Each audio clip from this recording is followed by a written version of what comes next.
अंधेरी east उपचुनाव से पहले बीजेपी का बड़ा दांव।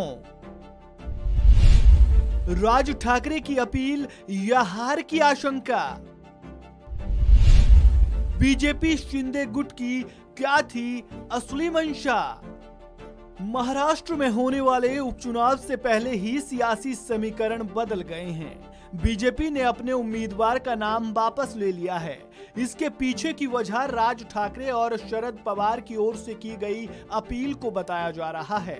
उपचुनाव में बीजेपी के सामने उद्धव ठाकरे गुट की कैंडिडेट ऋतुजा लटके चुनावी मैदान में थी। ऋतुजा लटके दिवंगत विधायक रमेश लटके की पत्नी है, जिनके निधन के बाद अंधेरी ईस्ट विधानसभा सीट पर उपचुनाव करवाए जा रहे हैं। बीजेपी ने उपचुनाव से जैसे ही उम्मीदवार का नाम वापस लिया, सियासी समीकरण पूरी तरह से बदल गए। अब सवाल ये उठता है कि क्या बीजेपी ने केवल राज ठाकरे की अपील पर ऐसा किया? क्या बीजेपी सच में ऋतुजा लटके को समर्थन देना चाहती थी, या फिर इसके पीछे बीजेपी की कोई सोची समझी रणनीति थी? इस रिपोर्ट में हम बीजेपी की असली मंशा जानने की कोशिश करेंगे। महाराष्ट्र की अंधेरी ईस्ट विधानसभा सीट पर होने वाले उपचुनाव के सियासी गणित पर अगर नजर दौड़ाएं तो ये उपचुनाव ऐसे समय हो रहा है जब महाराष्ट्र में शिवसेना दो फाड़ हो चुकी है।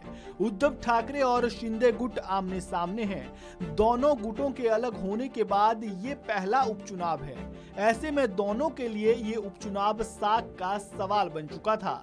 बीजेपी ने पहले तो खुद चुनावी मैदान में उतरने के बजाय शिंदे खेमे से मुर्जी पटेल को उतारा था। वहीं दूसरी ओर उद्धव ठाकरे ने दिवंगत विधायक रमेश लटके की पत्नी को अपना कैंडिडेट बनाया, जिसे कांग्रेस एनसीपी लेफ्ट का समर्थन हासिल था, जिसके बाद से सियासी समीकरण पूरी तरह से बदल गए।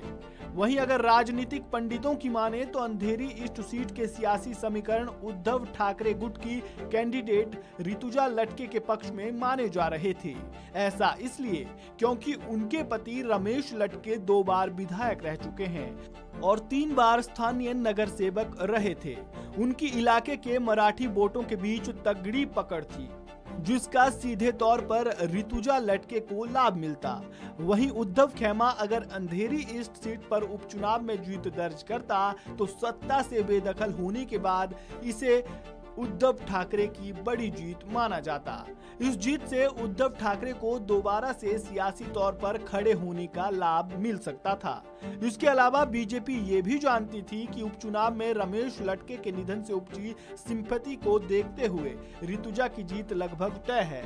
लेकिन ऐसा होता उससे पहले ही बीजेपी शिंदे गुट ने अपने कदम पीछे खींच लिए, ताकि उद्धव ठाकरे इस जीत से अपने पक्ष में माहौल ना बना सकें।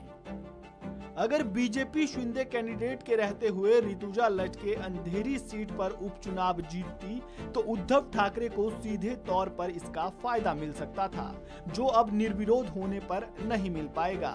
एक और जहां बीजेपी ने अपने उम्मीदवार का नाम वापस लेकर न सिर्फ उद्धव ठाकरे की उम्मीदों पर पानी फेरा, बल्कि राज ठाकरे और शरद पवार की अपील को स्वीकार कर करारा सियासी संदेश भी दिया। इस रिपोर्ट में फिलहाल इतना ही। खबरों से जुड़े ताजा अपडेट के लिए आप बने रहें वन इंडिया हिंदी के साथ।